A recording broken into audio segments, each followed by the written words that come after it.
I'm pretty sure that I'm not going to have enough time for this little conversation we're about to have with Ademola Adedoyin, who is a talented Nollywood actor and model, born 1980 to the family of Nigeria's foremost industrialist, Samuel Adedoyin of Doyin Groups. Well, thank you so much for joining us this morning. Well, I can understand why you're not here. Lekki, well, you need to cross. But I understand that if traffic is free. Anyway, so how have you been? You have been in this industry now for how long? Very, very quick This is year 5. background. Year 5. This is year 5.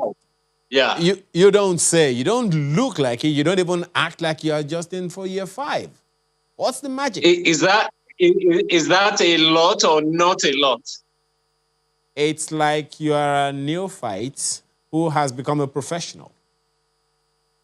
Okay. Okay. I'll take it. I accept.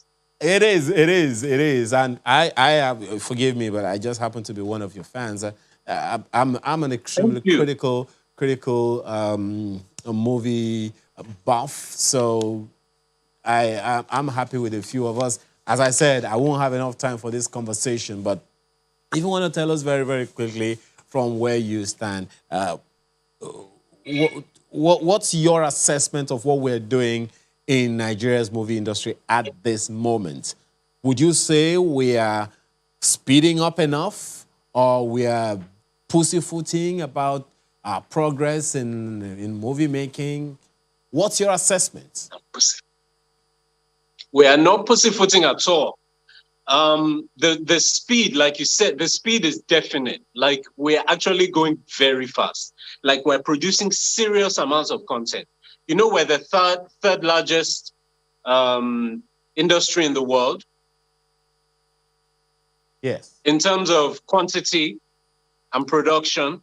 Well, we're the third. It's Hollywood, the last time Bollywood, I gathered, and us. No, I think from the last time I understood it, I don't know if that has changed. Nigeria was said to be number 2, but go ahead. You know, so it's not the issue of effort is not the issue. People are making a lot of effort, but there's a huge difference between quantity and quality. Which is the challenge. So what's the gap? That's just the problem we have. What's the gap? Yeah, that's the gap. We just need to focus on quality. We need to... Quality in terms of skill or equipment or what? Yeah, no, equipment isn't a problem. People are shooting with Arri Alexa in Nigeria. Wow. You know, the problem is pre-production. People need to settle down and really... Not enough research, you would say. Do their research. Okay. Pardon? Right. Not enough research, you're saying? Not enough research. Not enough quality control. Quality control. Okay. So perhaps that is speaking to setting up an industry organization that will monitor things like Hollywood and Bollywood have done. But then tell us about fine wine, because we really don't have time, and I want to get there. Yeah. Fine wine is just, you know, the latest project I have out. It was directed by Shea Babatokwe, produced by Mr. Neville of Nevada Bridge Productions. What can I say about it? Amazing experience to be there and work with people. RMD, very big deal to even be in the same room with this person. Egon Wosu, Belinda Efa, Peter and Shegun Rinze, you know, like Tina, but I mean, there's so many names, quality people that were part of this project. And it's really about love. And it's a cautionary tale at the same time. A very satisfying ending. But it's a cautionary tale. There's going to be a symbol of what you should not do in love relationships and what you should do in love relationships. Well, that raises an issue for me. In Africa, when we talk about love, we don't talk about wine. Sure, but I'd love to hear your angle. Wait now. In Africa, when we talk about love, we're not talking about wine. Are we? We're talking about something. So we're talking about this usually when we talk about love around here. Oh, really?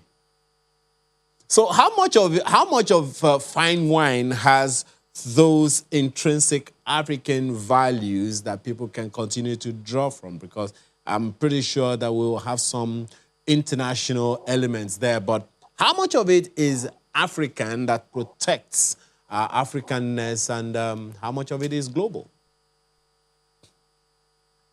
Love is a global idea. Love doesn't belong to us here in Africa. What is preserved in this film? Actually, this film challenges tradition. It challenges what is normally accepted. You know, it challenges this idea that you can't be with anybody you want. You have to be with your mates, or you have to be with, you know, someone who's already approved by your friends and family and your parents and all this kind of thing. It suggests to you that love is something that transcends age, transcends tribe, and all this. That's what I like about it. It transcends Africanness. Love transcends Africanness. I agree with you on that one. Love is transnational, transglobal, if we can even say. And, you know, also the issue that you have raised about the fact that it challenges, you know, the norms that we have known. But then the question a number of people would want to be asking is, so if your parents don't approve of a particular person, you go ahead, you bear the brunt, so to speak. Balancing act right there, wouldn't you say? It could work out well. Because your parents don't agree doesn't mean it's going to fail. I agree with you. I'm trying to draw you to a place. So, yes, parents approve, parents don't approve, fine. I mean, you're going to, you know, live with it anyway. But then perhaps that is speaking to the lesson of choosing right and indeed, as we say, living happily ever after. Yeah, that's the dream. The goal is to live happily ever after. But we have to learn to take these decisions ourselves, not necessarily, you know, maybe with the blessing of our parents.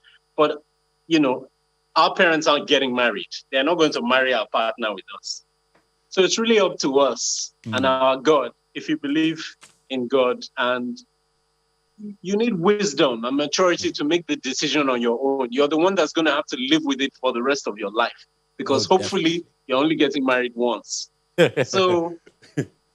Okay. Your parents should just be there to support you and bless you, not to decide for you. Okay. Now, Ademola Adedoyin, I'm going to put you on the spot. This is part one of this conversation.